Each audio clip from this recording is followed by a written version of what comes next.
the sail interchange you can get.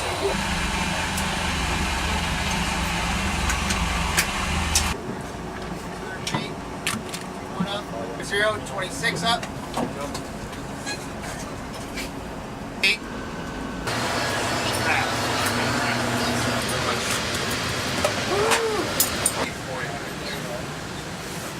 Start supporting the watch.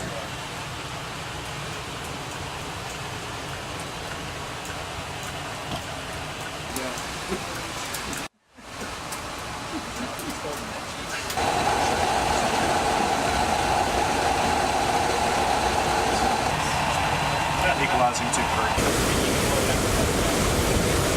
6,000 yards, broad aspects. CPA 3,000 yards to the east in about 10 minutes.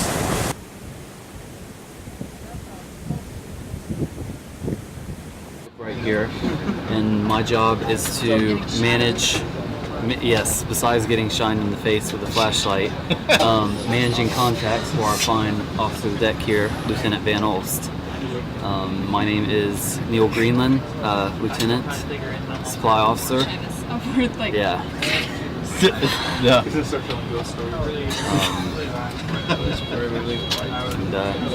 Yeah, I might regain night vision again sometime tomorrow after having that bright flashlight shine in my face. So I'm sorry, sir. Roll Tide. Go Gators. Where are you from? I am from Pearson, Florida, a small town west of Daytona Beach. West of Daytona. Yes. I went to University of Florida, supporting the. 视频前的你，如果在男性持久力、勃起硬度等方面不满意，现在就加郭老师微信358-163-379，让郭老师帮助你持久坚挺，延时20到40分钟，补肾壮阳，延时助勃，增强夫妻性生活，28天彻底告别快男软男，做回自信的自己。记住微信358-163-379。 Crew morale thing, you know, surface fleet at least gets to breathe fresh air and have a good feel for what time of day it is. Whereas if we're underwater for significant amounts of time, it's just watch to watch. We don't really know what's going on, what time of day it is. We just get into our routine. So it's kind of it's a morale thing. What about the tennis shoes? Is there like a tactical reason you wear those? Actually, yes. Also, deck pass or cash stores, quartermaster. The rubber-soled shoes are a little more quiet walking around. So our primary, the way we get caught as a submarine is noise, and you wouldn't think about it, but if we get close to something and we're running around with heavy-toed shoes, it could potentially put out a sound transit. It could allow us to get picked up. What's like the craziest thing you've ever seen somebody wear underway? That would definitely be Petty Officer Jorgensen's silk sleeping robe. It reminds me of something Hugh Hefner would wear. It's very interesting. What about as far as like hats and tennis shoes, since those are kind of like part of your, like more of your everyday uniform? Do people really like to jazz it up with the footwear and the headgear and stuff? I wouldn't say too much. You know, foot gear, it's pretty much limited to boat shoes and tennis shoes. And then the bulk of the headgear I've seen is, you know, for example, my college alma mater, other people's favorite college or pro teams, and then just other kind of stuff people wear, I guess. Are there any like official rules regarding hats and shoes? Like what if I wanted to wear like a neon hat with like a duckbill on it? Would that be authorized? I don't know if the duckbill would be authorized. That's kind of a judgment call. Kind of leave it up to the Master Chiefs to police that. How long have you been with the ship, sir? I checked on board July of last year.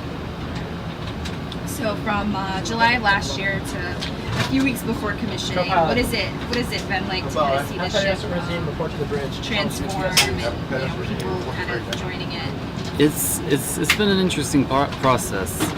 We definitely, when I first got here, you couldn't really move around anywhere very comfortably. The boat was sitting in a building on blocks.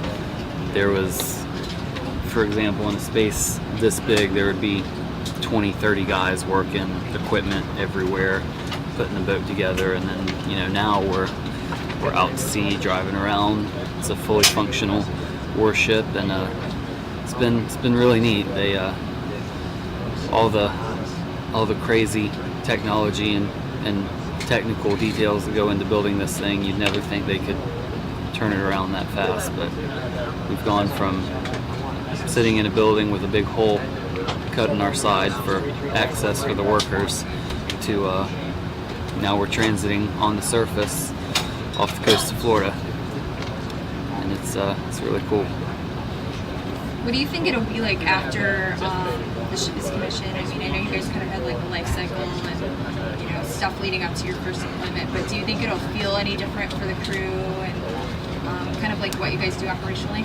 I think we'll definitely feel a little more like a naval unit once we've got USS in front of our name, as opposed to a PCU, pre-commissioned unit.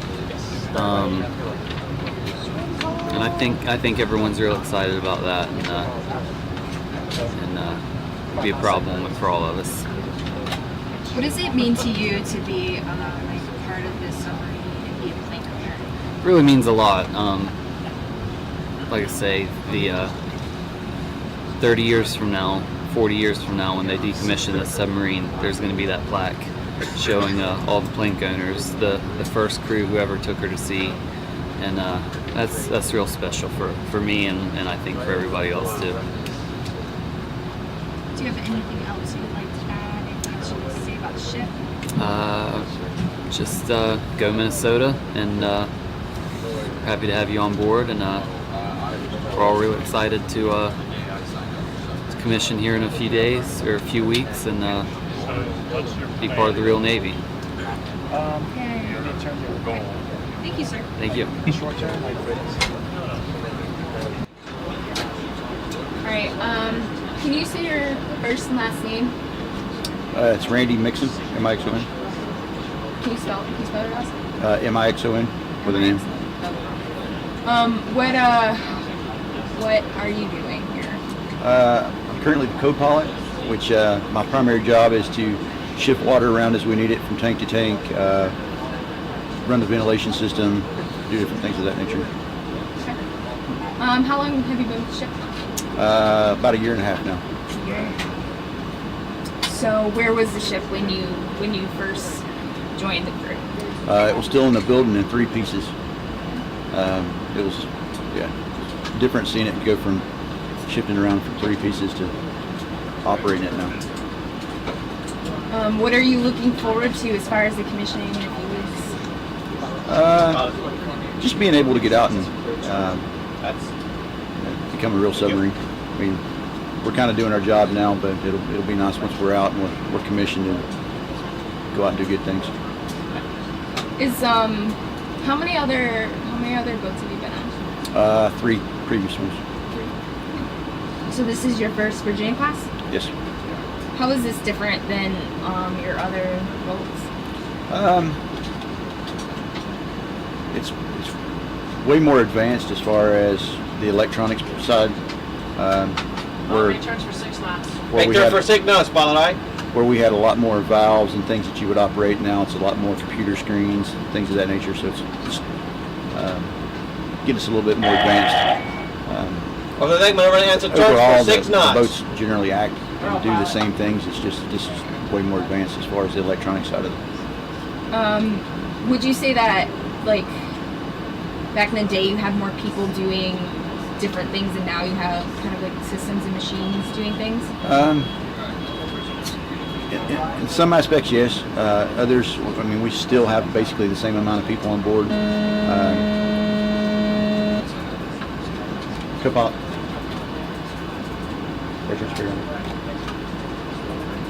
can you go in depth more about it? So the jobs are still there. I mean, we still have to maintain the systems. We still have to basically oversee the systems. It's just the way we manipulate them. Instead of switches and valves, a lot more of it's touch screen, that kind of stuff. So we still have to maintain it. So we still generally have the same amount of people.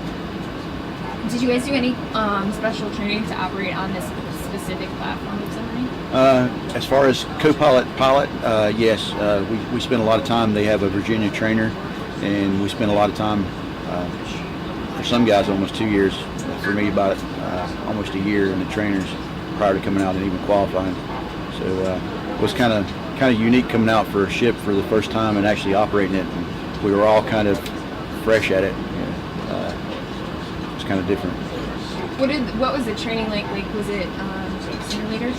Yes, it for the most part looks exactly like this, except you're inside of a building, inside of a trainer that moves around, and we can simulate everything that we do here. So it's very realistic as far as the way that it acts and the things that it does. So we're able to get a lot of really good training out of it. Did you feel differently kind of coming here and getting your hands on the real thing?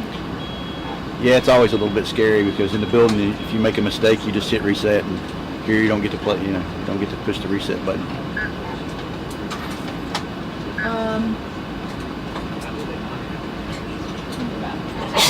I didn't know if we could just touch back on He is in the bridge, sir. Well, that's your miss on the bridge too, troubleshooting. the importance of the pilot and co-pilot on board and the significance of what it is you guys do. I mean, we are we maintain the ship. As far as the driving, the safety of the ship, safety of the crew, kind of relies on is relied on us. We have the officer of the deck that backs us up, but I mean, ultimately, if we push the wrong button and we do the wrong thing, it's still kind of up to us. So we have a lot of immediate actions and casualties and things of that nature. So we kind of have to be on the ball. If you're not paying attention, something could go bad quick. So it's. What's that like, having that responsibility? It's a pretty big responsibility. Luckily, there's a lot of backup systems and a lot of people to back us up, but still, there's a lot to it. If a guy makes a mistake, or for like earlier when we were doing large angles, that could very easily go wrong if somebody does the wrong thing. So it's the other aspect of that too is now with the auto systems, you really have to be vigilant and watch, because even though it's an autopilot or auto, you still have to pay attention to what the computer's doing. So in some used to you were hands-on everything, and now you're just kind of watching to make sure nothing goes wrong, and that can be nerve-wracking sometimes. What's the best part of this job? Pretty much everything. I mean, it's just a good job. Not very many people get to live underwater for months on end and go out and do these kind of things. So I've been doing it for almost 25 years now, so it's not too bad. All right. What does it mean to you to be plank owner? It's kind of an honor. That's another thing in the Navy. Very few people actually get to go through a new commissioning and see a ship go from pieces to an actual functioning warship. So it's pretty interesting to be able to see the whole process, and a sense of pride that when I'm like 90 years old, they're going to be decommissioning this thing. So it's kind of an honor to know that you were there and have your name on the walls being the first guys. Is there anything else you'd like to add? Anything else you'd like to say about Mighty Warship Minnesota? She's a great ship, great crew. Really happy to be a part of it. So, excellent. Not always in your career do you always get the best crews. There's always certain crews that are not as tight or whatever, and this crew is really works well together. Especially for a junior crew that's you know, in all actuality, we don't have very much time to sea together. And a lot of the guys have never been to sea other than on here. So they're all doing real well about learning and training, and happy to be here.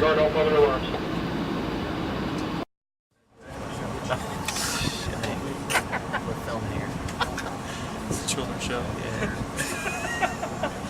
Dirty old code.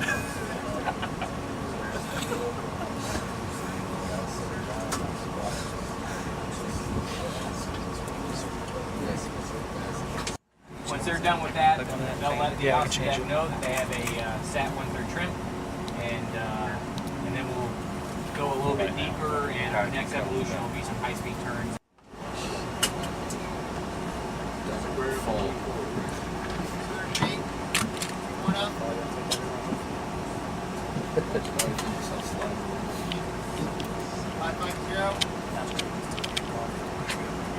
Five 550, 26 up.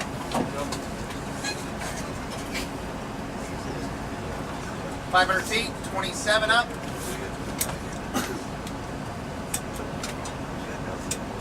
450, 27.3 up.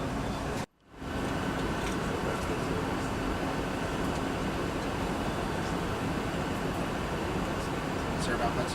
Zero bow planes up. Bow planes are full down. 300 feet, 2-1 down.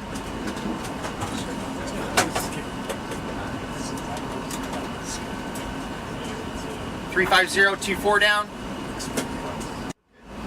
Zero bow planes. Zero bow planes up. 550 feet, 26 down. Bow plane 0. 600 feet. Pull up. Pull up point, 10 rise. 10 rise up. Bow plane's 10 rise. 650. 650.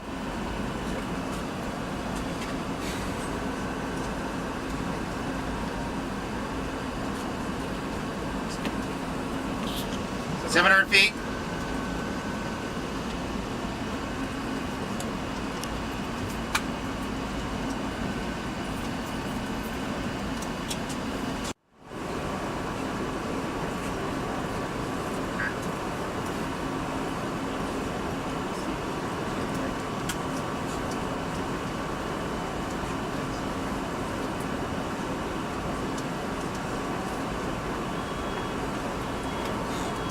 House deck on our depth, 200 feet.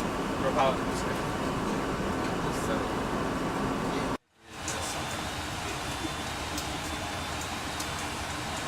What are you doing with the sign? Hey, what are you ready to do with the sign? Why take it down?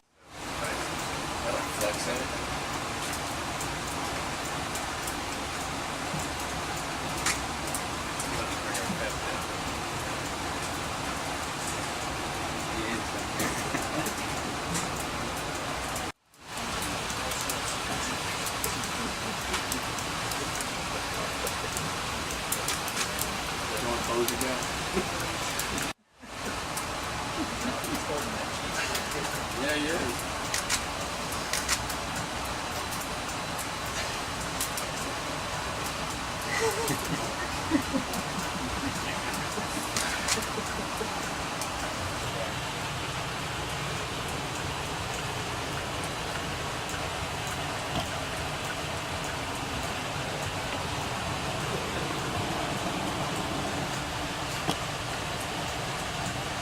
Guess his legs. Very inventive, I thought. Right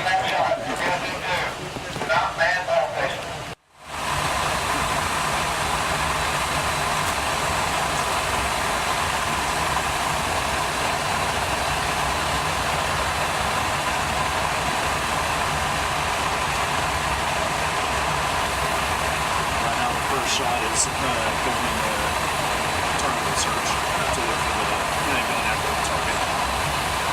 As soon as they do that, I believe we're going to shoot the next one.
YouTube free.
I was in and out, but never volunteered for anybody.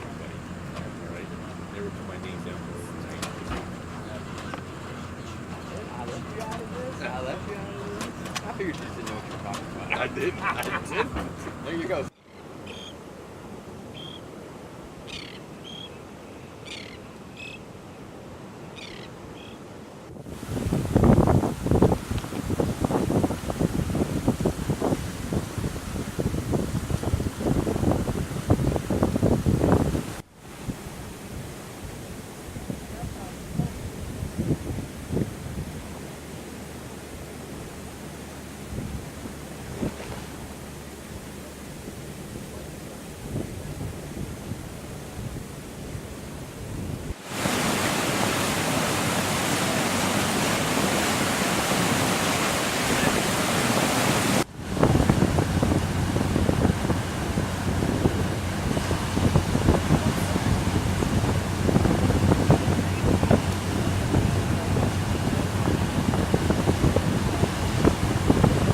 Video. It's video. Oh, now we look stupid. You were dancing on TV in Minnesota too. That's true.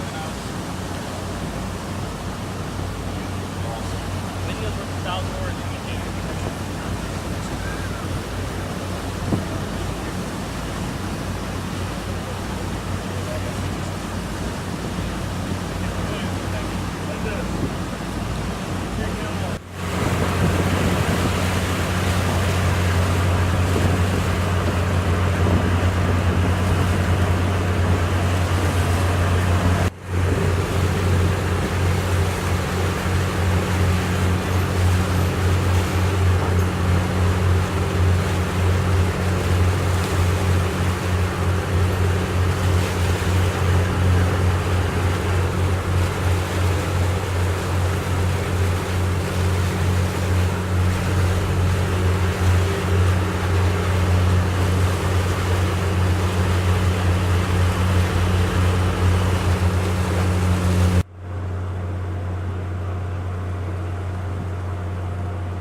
Now EPA will be 3,000 yards, bearing 030 in 10 minutes.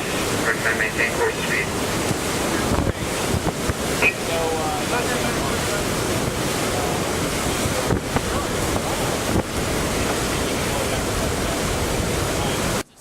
Yards, broad aspect, CPA 3,000 yards to the east in about 10 minutes.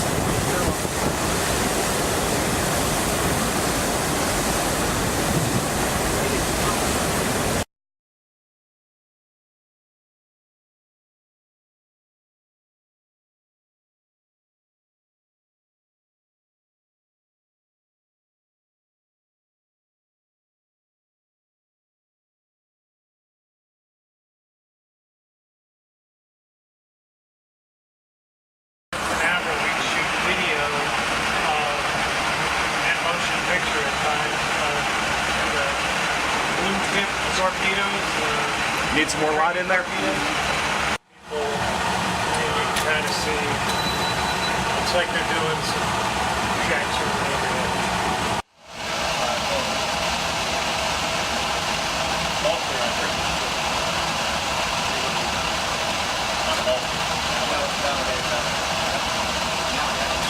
Forces it into the tube and pushes the weapon out.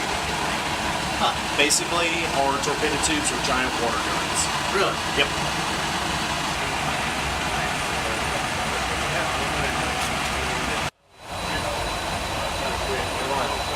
You get to say every chance you can get.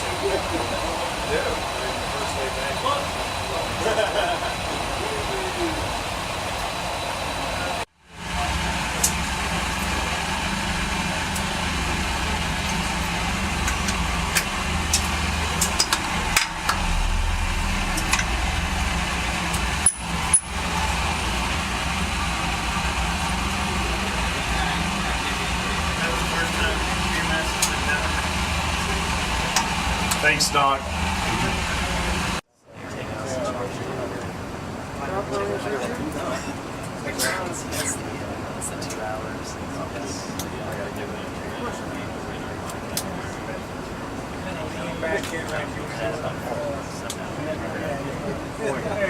Bearing 345, range 3,000 yards in 2-3 minutes. Says no risk of collision. We are free to maneuver. Recommend maintaining course speed to overtake Romeo 28. I was assigned to USS Nimitz for about 3 years. And then I've been on USS Freedom. Your award for the day. No, I'm doing a hell of a job. I tell you.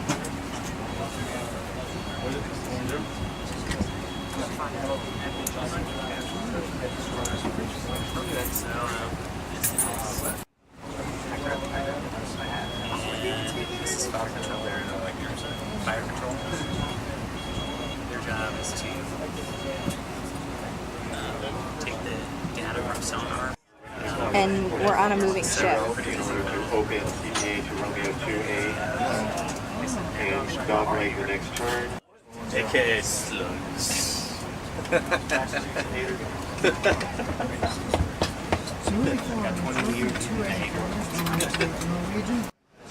Cutter is down.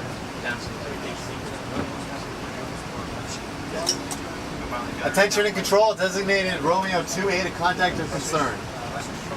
There it is. There you go. Bam. He's 13,457 yards away, so it's almost 7 miles. Nice. I got on a plane one time coming off one of these submarines, and I sat down next to a little old lady being there. He's 12,937 yards away. And then just use this button right here, and you can scroll around the whole ship, and you can go up, down, scroll around, and you're good to go.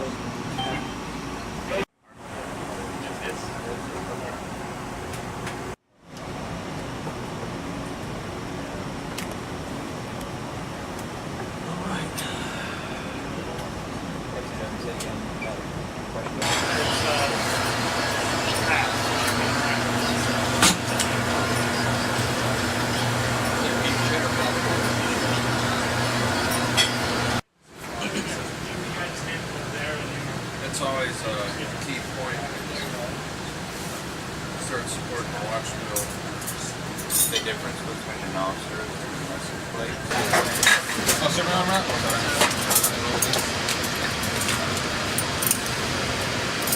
Very much, sir. Enjoy.